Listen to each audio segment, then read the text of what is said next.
The Insta360 Mic Pro is a 32-bit float stereo audio recorder.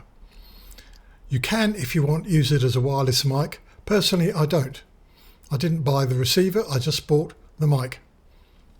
It's much the same as the Zoom M2 mic track recorder or the Zoom H2 Essential recorder, except it's radically smaller. Just that tiny little circular mic, which is what I'm using currently to record the audio for this video. Now, like all such 32-bit float stereo audio recorders, after you've made the recording, you have to copy the files onto your PC and you then use an editing software to normalise the result. Normalisation means making it so that the loudest sounds don't go off the top and the quietest sounds are audible. And this can be a bit confusing for some people. They may not have an editing system. And also they may want to tweak the equalization a bit to make it sound a little bit brighter, to make the bass sound not quite so heavy as tends to come from the Mic Pro. And they might want to change the stereo balance from left to the right, make it a bit narrower, maybe even swap the channels over if they use the Mic Pro upside down under their baseball cap to record a concert, or if they wear it on their chest to record while they're walking around, and that means that left and right are the wrong way round. So what I've done is to create a small Windows utility which does all that for you without you needing to know what you're doing, how it works. You just work down from the top of the interface downwards, making selections to your taste, listening to what it's going to sound like, and then you click one button and the whole thing is processed without doing anything to the original files. That's important. The original files are untouched. Whatever this program is doing, it's creating always a new file, not overwriting anything, not damaging your original audio recordings. But just as a matter of prudence, I do recommend you should always work on a backup. Leave the original recording on the device until you've finished processing the copy that you've got on your PC, just to be sure. So here is a description of how this little utility works. You can download it in the description of this video, and needless to say, it's free. Enjoy. The Mic Pro Stereo Optimizer program that I've created is a very simple way of processing files from the Insta360 Mic Pro in order to manipulate their EQ settings, manipulate the stereo image, make various normalization settings, and there's a few added things in down the bottom.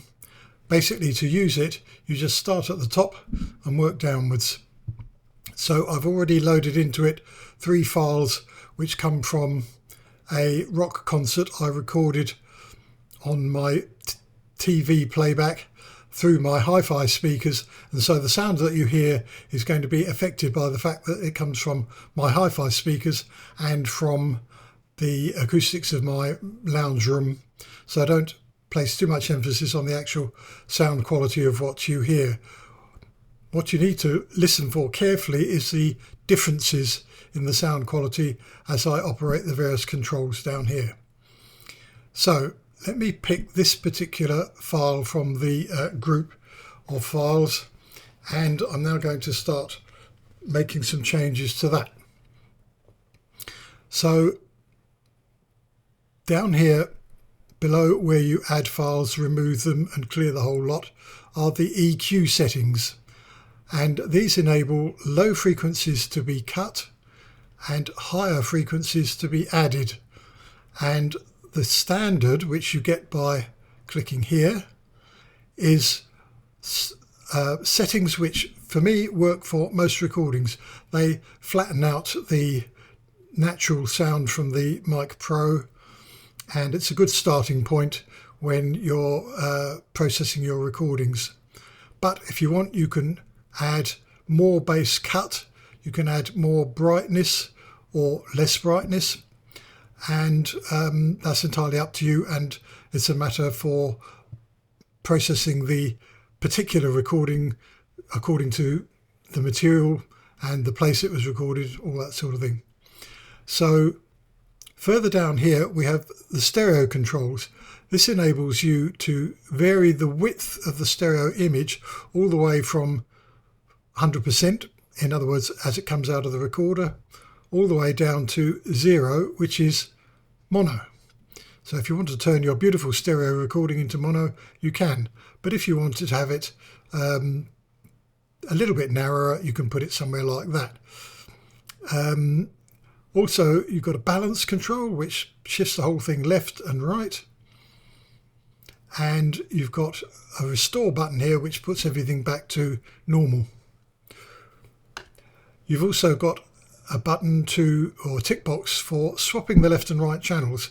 If you mounted the Mic Pro upside down when it was recording, or you wore it on your chest, left and right are going to get swapped over, and so you might want to put them back the way they were, and you just click on this box here, and now left and right will be swapped. Now we come to the preview buttons, and this is where you can listen to the changes that you've made up here. So let's start playing this file. I'm going to skip forward a few minutes, 1, 2, 3, 4, and it's now gone 8 minutes forward in the file, and I'm going to preview the original sound.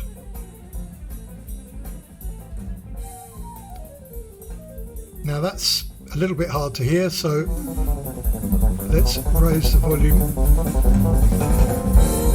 Okay.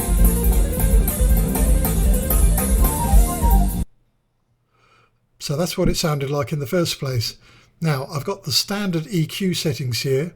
What I'm going to do now is I'm going to swap between preview original and preview EQ, and you'll be able to hear the differences.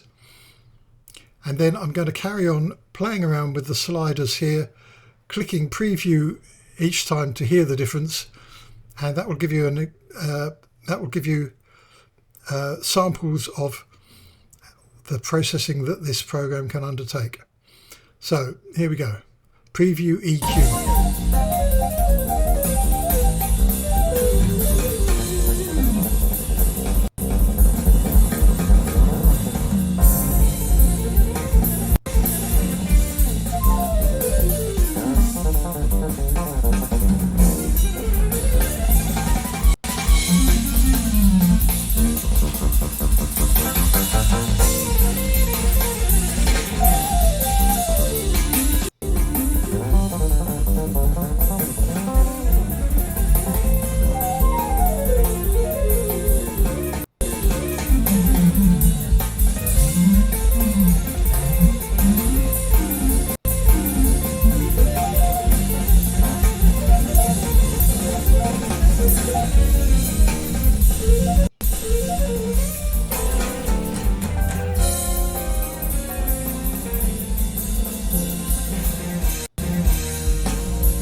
Okay, so hopefully that's given you an idea of what happens when you move these 4 faders around to vary the low cut, to vary the extra brightness, to vary the stereo width and the balance, and swapping left and right channels.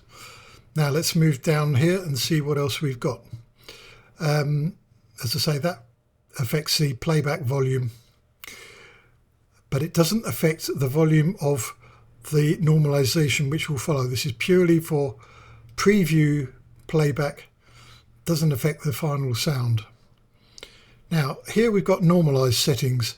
You can turn normalization off and just output the file exactly as it is at the moment with in terms of levels, or you can put normalization on and choose -1, -2 or -3 according to your personal taste. You can also choose to treat the selected files as one recording, so it will share these settings across all 3 files, which is almost always what you will want to do. And that's important when it comes to normalization, because say the first file only had very quiet sounds on it, the second file had incredibly loud sounds on it, and the third one was somewhere in the middle.